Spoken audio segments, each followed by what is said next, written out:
Before we listen to the Word of God, another song, He leadeth me. He leadeth me, sing. He leadeth me, oh blessed thought, oh words with heavenly comfort fraught.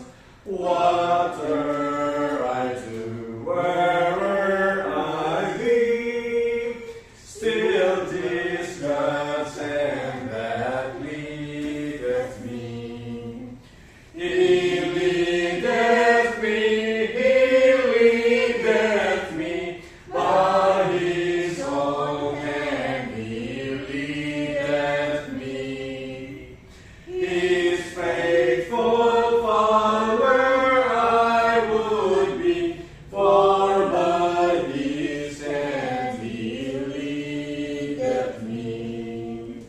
Sometimes mid seas of deepest gloom, sometimes where Eden's flowers bloom, by waters still or troubled sea, still 'tis His hand that leadeth me. He leadeth me by His own hand. He leadeth me. His faithful follower I would be, for by His hand He leadeth me.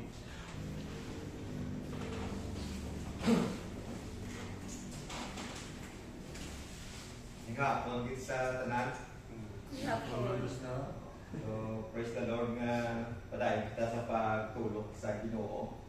Pagtanaw sa iya ng ubod sa ato nga makabuhi. At the same time, of course, padayon kita nga magasalid, magasurrender sa tanan siya.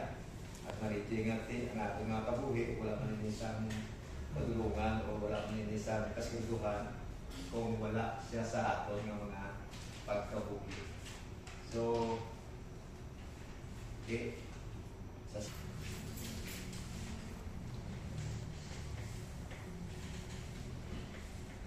Celebrate. For everything there is a season and a time for every matter under heaven. A time to be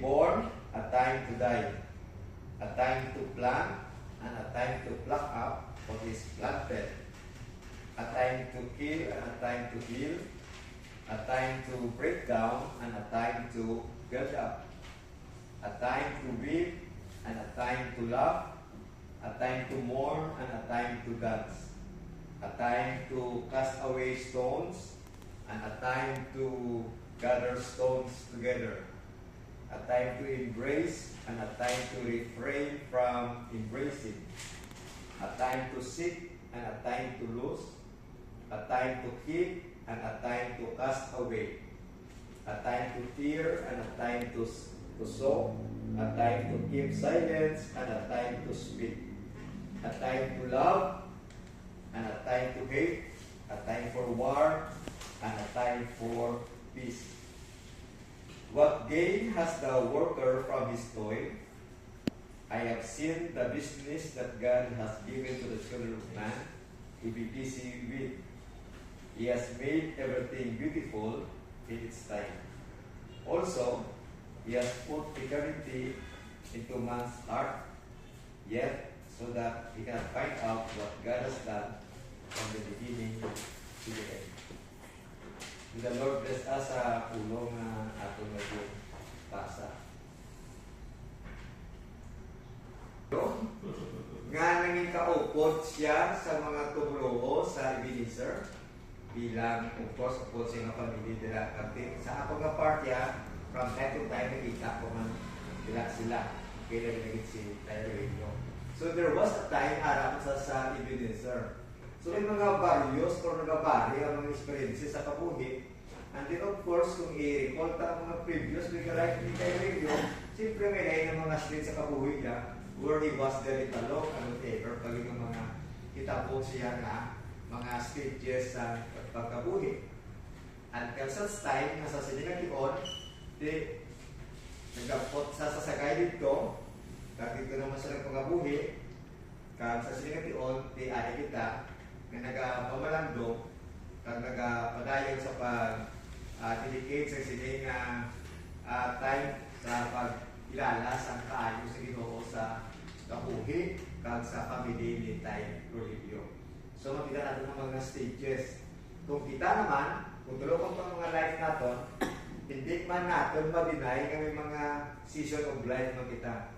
Once there was a time na may amo kita sini, then next of course, may naman nga experience siya sa pagkabuhi. So this is the reality sa pagkabuhi.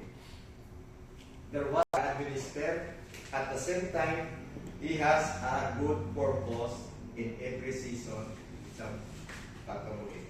Which is ang sinilin sa aton nga binabasa, no? Nga there is a time for everything, a season for every activity under heaven. What's going on? It is still in God's control nga nasa nga setting sa imo nga pagkabuhi. Huwag silingon, kung ko sa positibo, none of the events sa life natin, wala na sa event na wala kay balo ang Ginoo. Sa perspective that, ikandi nga daw ato decision nga we have this kind of life today, pero we know nga sa tanan is under sa mind sa Ginoo. And if it is in God's time, sila sa atong nga pulong, it is beautiful. It is beautiful. If there is a comfort para sa kay manangita, no? Nga yata ko o sa kabataan, nga ang pagkataliwan sa atong pagmamapulong, no? Pagtaliwan ni Tiyoy as in hindi ni atong desisyon. Iyan is ang atong ng Creator. Kumbaga, this is beautiful time to be now in the presence back to His Creator. Kaya ginapabalik na siya.